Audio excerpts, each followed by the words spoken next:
Nagpur town planning विभाग के उपसंचालक पद से सेवानिवृत्त हुए एक वृद्ध अधिकारी को इनकम टैक्स की कार्रवाई का डर दिखाकर आरोपी प्रॉपर्टी डीलर एवं उसकी महिला साथी द्वारा 4.5 करोड़ रुपए ठगने का मामला उजागर हुआ है।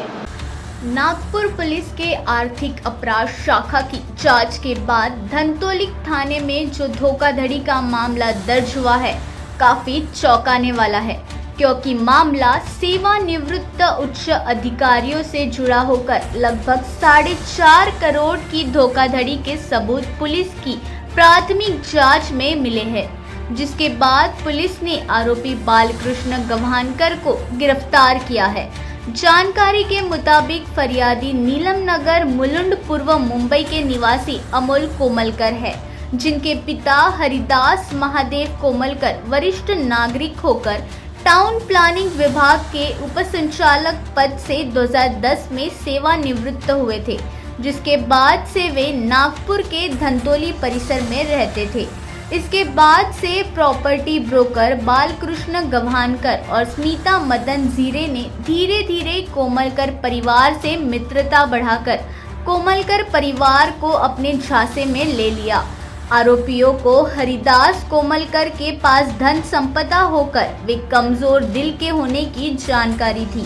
इसी का फायदा उठाते हुए आरोपियों ने कोमलकर को इनकम टैक्स की कार्रवाई का डर दिखाया, समय समय पर उनसे रुपए वसूल लिए, जो लगभग 4.5 करोड़ रुपए तक होने की जानकारी सूत्रों से मिली है। अमोल कोमलकर नाम के अर्जदार ने एक अर्ज की थी आर्थिक गुने शाखा UW नागपुर शहर में। इसकी तहत जांच के बाद प्राइमा फेसी हमको ये एक प्राइमा फेसी समझ में आया कि एक चीटिंग का गुनाह ये बनता है। उसके बाद एक गुनाह कल दाखिल हुआ और हमने दो आरोपी निष्पन्न है और उसमें से एक की कल हमने अरेस्ट की है और अभी 3 दिन का हमको PCR मिला है।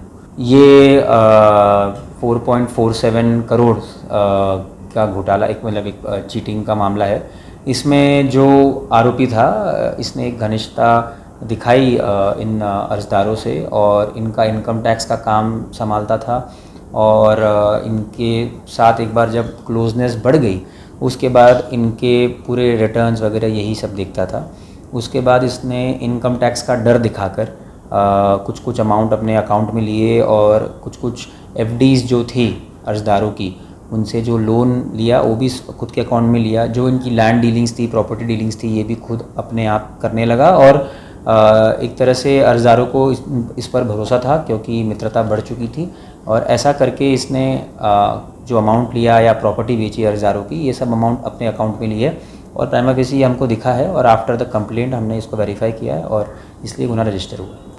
कल हमने आरोपी को अरेस्ट किया था बालकृष्ण गवानकर, जो इसमें मुख्य आरोपी है। उसकी आज कोर्ट में हाजिरी के बाद हमको 3 दिन की PCR मिली है। अभी आगे की कार्रवाई इन्वेस्टिगेशन एंड हमारे जो भी सीजर्स हैं एंड आगे गुने में क्या क्या और अगर आरोपी है या नहीं है और एविडेंसेस के लिए जो पूर्तता है पूरी करेंगे और आगे प्रॉपर कार्रवाई करेंगे। अभी हमारा इन्वेस्टिगेशन शुरू है। आगे की जो PCR हमें है उसमें हम जो भी सीज करना है इन्वेस्टिगेशन के लिए ज़रूरी हम करेंगे। मी ॲडव्होकेट सुदीप मेश्राम आणि हा जो कांड झालेला आहे याच्यामध्ये आरोपींनी जवळपास 4.5 करोडचा हेरफेर केलेली आहे।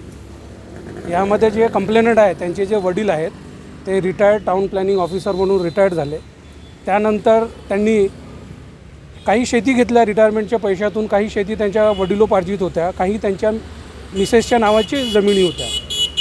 रिटायरमेंटनंतर त्यांनी असा विचार केला की आपण यामधून काही लेआउट वगैरे टाकून याच्यात आपण प्लॉट विकू आणि त्या अंतर्गत आरोपीचा यांचा परिचय झाला आणि आरोपी यांना अप्रोच झाला की मी बिल्डर आहो, मी प्लॉटिंगचे कामं करतो आणि मला हे सर्व जमते आणि त्या अनुषंगाने हा यांच्यासोबत अटॅच झाला।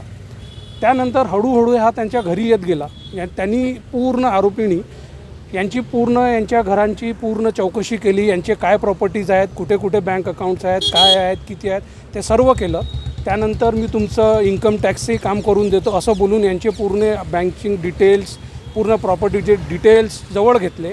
हळूहळू त्यांनी काय केलं, एक अजून स्मिता झिरे म्हणून एक पार्टनर आहे, त्यांच्या पार्टनरला त्यांनी बोलवलं। तिथे पार्टनर आले, सह आरोपी जी आहे त्याच्यात अजून अटक झालेला नाही आहे। त्यानंतर हळूहळू यांच्या प्रॉपर्टी भीती दाखवून विकत गेला आणि प्रॉपर्टी कशा विकल्या, फेक परचेसर उभे केले, पैसे या अकाउंटमध्ये यांच्या अकाउंटला आले आणि दुसऱ्या दिवशी तेच पैसे आरोपीच्या अकाउंटला ट्रान्सफर झाले. हे सर्व ऑनलाईन झालं बरं. हे असं करत करत हे 2012पासून हा सर्व कांड सुरू होता. हा 22पर्यंत चालला.